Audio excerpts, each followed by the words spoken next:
again, starting very importantly with an acknowledgement of the lesbian. Is everyone familiar with LGBTIQ plus?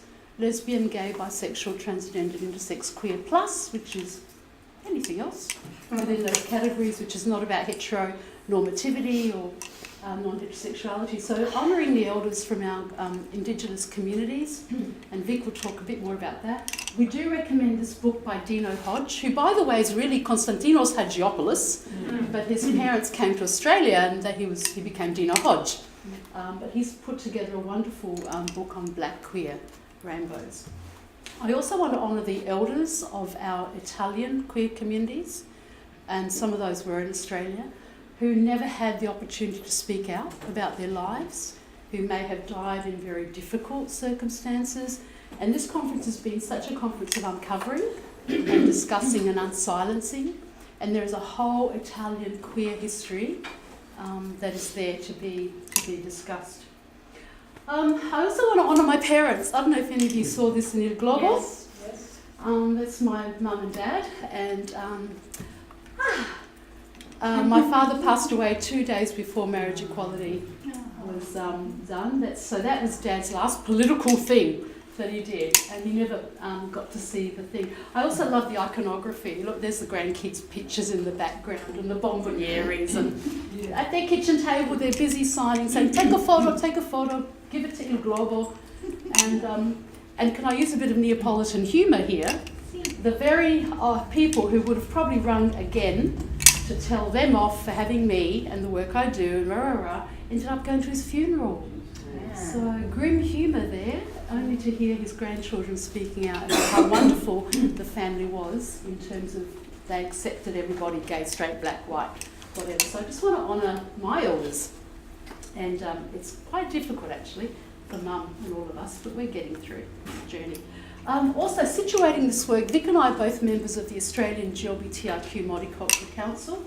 And please look us up. That's the website. It's open to everyone. You don't have to be queer or ethnic. You can just become a member to know the different events and forums and conferences and dance parties where we try to bring together people of diverse cultures and diverse faiths. Sometimes our meetings are like the United Nations of everything.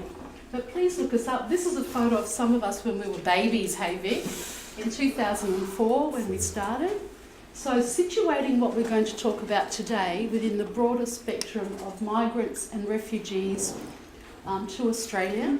We do work with out black Indigenous communities, but again, the Indigenous queer communities will work with the multicultural queer communities, but consider themselves quite separate because our multicultural queer communities have often been complicit in the racism, and even in the gay queer communities there is an awful amount of racism. It's also about the different issues. Very different issues. Yeah. And you'll take that up more. Now, AGMC was started by Cinzia Ambrosio, who was the president of Archilesbica here in Australia.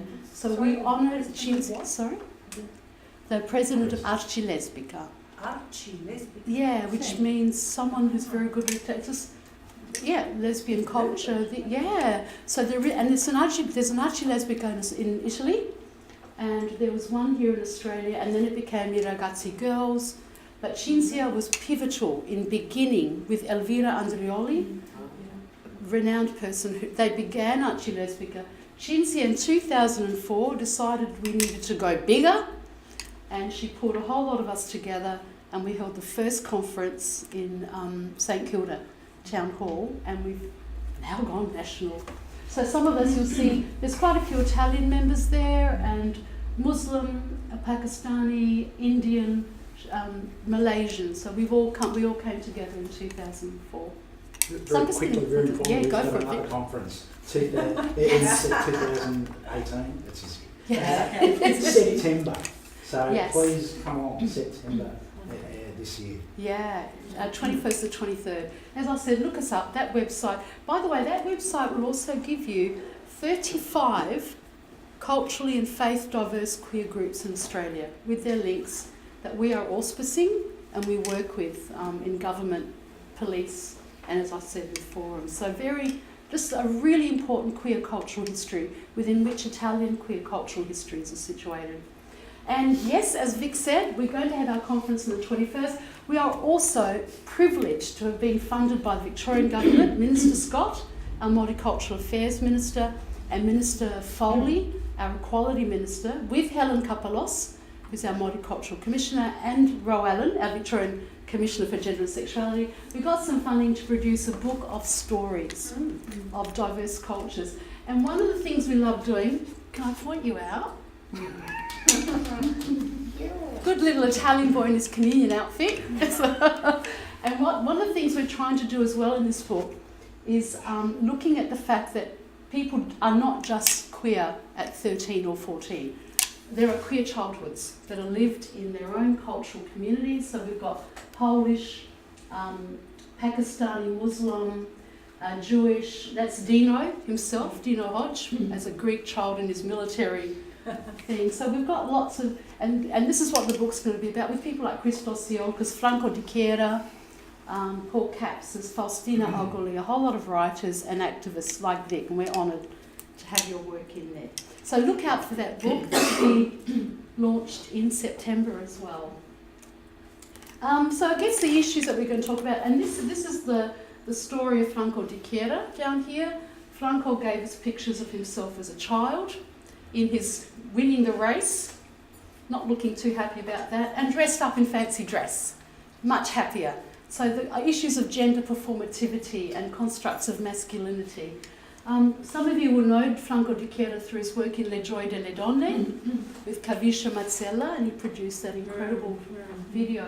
He's also been featured in a documentary called Remembering the Man, which is based on the story of John Kaleo and Tim Conagrave around the HIV story.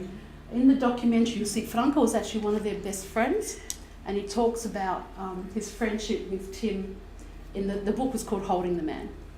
And Franco talks about that friendship, and also honours the fact, in our book, he'll be honouring the fact that people seem to, the Anglo-Australian community, queer community, seems to forget that John Kaleo was from an Italian background. And you actually go, if you go to Xavier College along Barker's Road here in Melbourne, you can go into the main hall, as Franco says in his article for us, and you can see John Kaleo's name. It's one of the best footballers.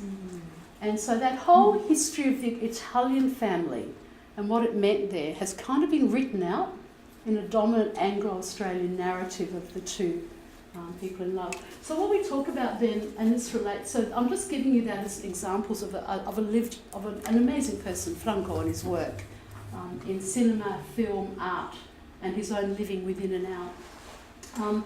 And the disappointment he talks about in our book, actually, how disappointed he felt when Franca Arena, who you know, was so supportive in getting Le Gioie delle Donne out, acknowledging it, and then unfortunately constructed the narrative about pedophilia, the denial of her own son's queer sexuality, and this awful feeling for Franco.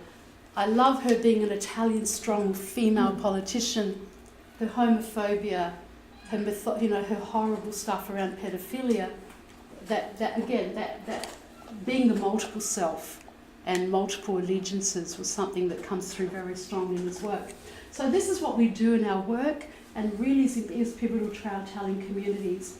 How do you develop a healthy identity, your sexual, cultural, gendered self? How do you negotiate the conflicts that come from living within lots of different worlds? There is both racism and sometimes exoticization, within the gay community. Hey, the Italian stallion, and what do you expect from a gay Italian masculinity, and what does that mean to be an Italian gay man, for example? So how do you belong to that? And what happens when your mother is preparing, like with some of our dear lesbian friends, your mother's preparing a dowry, the wedding, you're asked every weekend when you're getting married, have you met a boy, the constant ramifications. But at the same time, you can't find yourself in an Anglo-Australian lesbian community necessarily, because there's so much of your Italianness, whatever that is, that has to be lived within the family. And of course we talk about multiple marginalities. And I really loved Enzo Colombo's work last night. Some of us do feel that sometimes lesbian feminist theorists are kind of written out of the story. So when we talk about multiplicity, we would do love to honour Gloria Anzaldúa's work, who was a lesbian feminist Chicana on the borders of Mexico and America, and also Kimberly Crenshaw, an African-American feminist who wrote about intersectionality in 1989. The buzzword now, but we often forget to acknowledge the theorists who constructed these. So I think that's important in our work. So these are some of the questions, and Vic will be taking you through some of these questions. This is some of the work that we do, and we try to work out. And there's a great text out there, Queer Italia, how do gender, sexual identity, ethnic identity impact one another? Is it possible to integrate the various selves with a queer sexuality or a queer gender or gender non-binary self? How does the Catholic Church come into that or not? And the impact of Catholicism on these values, and I think you'll take us through the marriage equality debate, and the acceptance of one's sexuality by oneself and family. What are the cultural hurdles in place, but at the same time, what are the positives? And I know that Archilesbica, for example, would hold bocce days, and I think the Italian gay men's groups held pasta making days and sauce making, all these cultural things which are kind of iconics perhaps, but they're very important to the living experience. So we navigate all those stories. And I want you to present one example, Tony Romanelli, who is a student of mine, friend and family member, as you do when you're Italian. We found out that we were actually related through marriage. And this is an example of what is the multiplicity in the self. So Tony is a second generation Italian from Perth. He grew up in Merredin, outside Perth. He's gay, he's the only son, so he's the little boy up there in his dad's arms. He's the youngest sibling, he had 12 sisters. He has a partner, Brad, been together for 15 years, negotiating that with his family. He's a father, that's his children. He got married at 19 to this is public story, public narrative. He got married at 19 to his best friend from high school, thinking that, as the priest said, if you got married, you'd go straight. So at 19, by 21, he was a father. The devastation of years of having to work through mental health issues, family, and with the work that I've done around women and gay men or women and bisexual men, the devastation to his wife, to have her road that she had mapped out as a good daughter, a good wife, also turned upside down. So the ramifications of hiding and closet and external heteronormativity and homophobia on everyone is really problematic. And he's now a grandfather, that's his grandchild. He's an educator, he works for Minister Medlino here in Victoria in schools, and he's a budding academic, he says, and he's a total Tina Arena fan. So, and again, the multiplicity, the beauty, the difficulties, what the various selves that he is, and the complete acceptance now by his parents, his sisters, but it was a hard-earned battle. And one of the things that legitimated him in their eyes was when he settled down with a man, got a mortgage, it's interesting, the very... Sistemazione, grazie, that's the word. So these are some of the issues that some of our Italian queer members face. As I said, there's racism and certain misunderstandings. Vic, you'll take us through that. And within our culturally linguistically diverse communities, homosexuality is wrong or sinful, it's taboo, you can't talk about it. Sometimes it's a Western, it's the Australians do that to you. Coming to Australia, it's an English thing, it's not an Italian thing, etc. And of course shame, onore e vergogna, are some of the issues as well. So what's happened, and this is an interesting poster from Italy itself. These are some of the issues that we work with some of the people. We do not want to present, by the way, a completely negative. There are many happy, fantastic, increasingly wonderful families who are accept and love and affirm and celebrate, especially with the third generation now in Australia coming through. There has been some fantastic literature already. I really love Chiara Bertone's work, Professor Chiara Bertone from the University of Eastern Piedmont. And she's really, her and Ana Cristina Santos from Portugal, and Beatrice Guzmano. There's a whole lot of Southern European researchers who are doing the Intimacy and Family Project in Europe. And part of that work I was privileged to write with her around Southern European contexts and looking at families of origin, families of choice. And one of the things we wanted to do with our book and our journal articles, which is down there, is often the Anglosphere, as you know, Loredana, the Anglosphere takes precedence in publications. And through this publication we wanted to give space to the voices of Southern Italian, European, Slovenian, a whole lot of voices that you don't hear in these spaces. And I think that was very important. And then Malici and a whole lot of other people have been doing this. So please have a look for their names. There's not many, but it's an increasing group of people in Italy who are doing these explorations. And there's a wonderful group in Italy called Agedo, Associazione Genitori di Omosessuali, and with Claudio Cipelletti, 2 wonderful films or documentaries. We had the privilege of showing that in Australia. AGMC, one of our events was holding a film, putting Chiara on Skype, chatting and dancing with Elvira and her Vagabondi, and getting Italian families together with food, taralli, vino, to explore these communities and generations. So this is the work that's been going on so far. And of course I want to honour Anthony Tamburi's early work in the States. He edited the collection of essays by Italian American lesbians and gays in 1996. Very important work, followed by Hey Paisan, another collection of personal writings from America in 1999.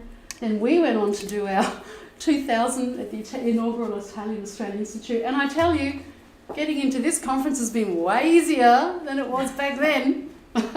We'll leave it at that unless you ask questions. So, but that was interesting. We were put on the last, we are the last panel. We were put on the last panel of the last day, and we were told you'd be very lucky if you had one. But there was some resistance in the committee that this was not appropriate for that conference.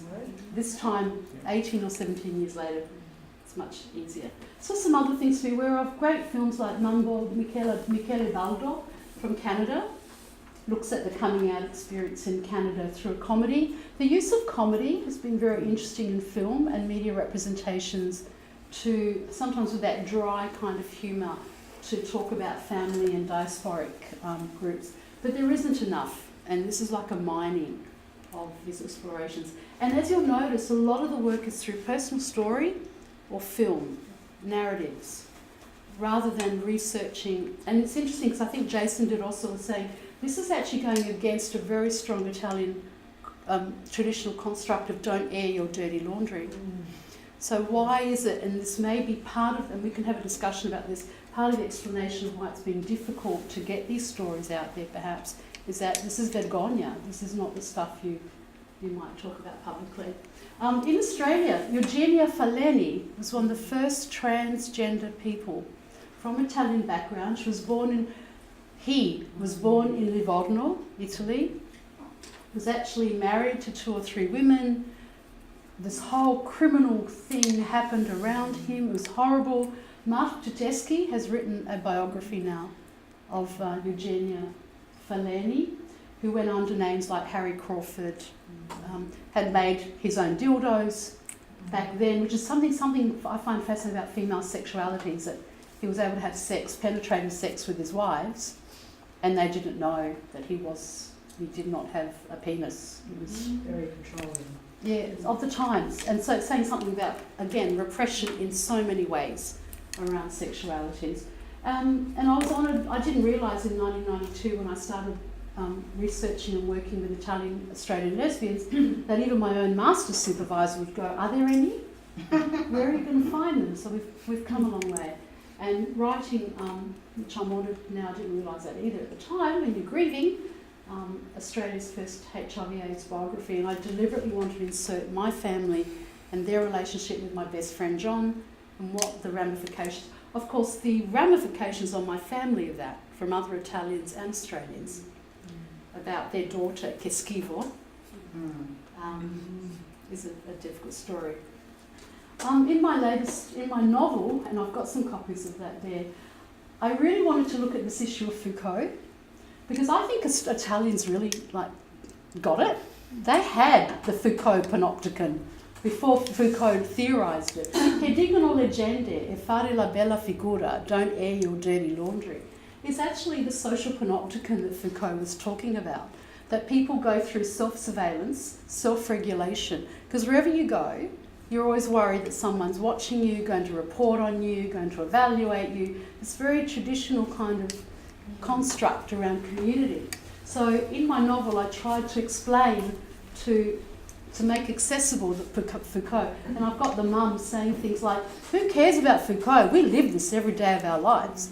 We know the panopticon, etc. So words like, and again, the reactions to my family was very much about, oh, she's been seen doing this, and phoning my parents, obscene phone calls, vandalising their car, the reactions to when you actually try and voice something that is considered not to be voiced. So the Cadiganal agenda for me is Foucault, panopticon model. One of the last things I want to talk about before handing it on is that we still have so much of queer Italian heritages that we need to explore. So, for example, I talked about Eugenio Faleni and his wanting to be a man, a trans man, at a time when it was just not discussed. And it was intersected with his issues around class and literacy and being from an Italian background, etc.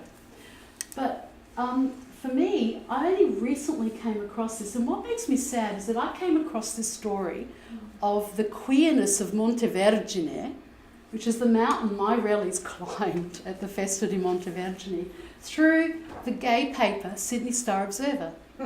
It was not reported in Il Globo, it was not reported in any Italian or Australian magazine or journalism. Apparently, in 2017, a sculptor called Catalano, he had produced a very controversial male body for the Vatican nativity scene. And that created a whole lot of furor because it was too sexy, too erotic, it was gay, etc., etc. And he said, well, sorry, but where I come from, Montevergine, this is the way we always do males' bodies. And the Pope actually came out to defend him and said, let it be, etc., etc. So I did a bit of excavation and found, because I grew up in that procession, the procession for la Festa di Montevergine, all us Campania, Benevento, Avellino people would do that. And my uncle was one of the organisers of that festival. I never knew this. And for me, it's fascinating. So Montevergine is the mountain that we climb. It's got the Black Madonna, and the Black Madonna represents the women of hard work. But what was also interesting, that it was built, it's now become the place where a lot of what they call femminelli, who are usually trans or queer people, on February the 2nd every year, they go up to that mountain, they climb that mountain, and they dance the Tramurriata, which goes back to a pagan time when the goddess Cybele had her temple up there, which then they've just erected Montevergine on, but you can see the peripheries of the temple. And Cybele was a goddess who wanted her priests to wear female clothing, wear makeup, and castrate themselves, if they wanted to or not. And so the interesting cultural, historical links between transitioning, gender queerness, playing with gender performativity and masculinities and femininities, that's always been there. And it took a little story in an Australian queer newspaper to actually lead to this, which this has been, and I did a lot of work in tapestry around queer histories, Italian histories, but I never knew this, and I feel deprived. Like, this is my background, this is Avellino, Benevento, this is our Montevergine thing we did every year. And no one had actually uncovered the queerness of that. And I'd love to know more about Goddess Cybele. And also from Benevento, we are the strega. We actually make the liqueur strega in our area. We have a witch's coven area. We have these pagan sites where, now I'd want to know, who are some of these women? Who were these women? Given that my great-grandmother was also called a strega and got badly punished, all she was doing was being very radical and rebelling against ways that Italian women had to be. But I think there's a whole history there then. Who were these women? How many of them were same-sex attracted and erotics and sexual erotics who got together in these covens in Benevento? I want to know more. And we've been deprived of those queer history. What makes me also fascinating, and you talked about this a little bit today, Joseph, this morning, Italy is a place where the Anglo-queers would go to for freedom and escapism, this very kind of imperialist. So, for example, Oscar Wilde is photographed there with Lord Alfred Douglas in Capri. And this is interesting too, though, discovering people like Mary Edmonia Lewis, who was an American sculptor who in 1874 who could not get work as a sculptor in America, as an African American, lived for many years as a lesbian sculptor in Rome and worked. So constructs of freedom, Italy has, what defines Italy as a place of sexual conservatism? Who defines that? How has that shifted over time? But is this tied to class? Is this tied to wealth or privilege? But maybe it isn't.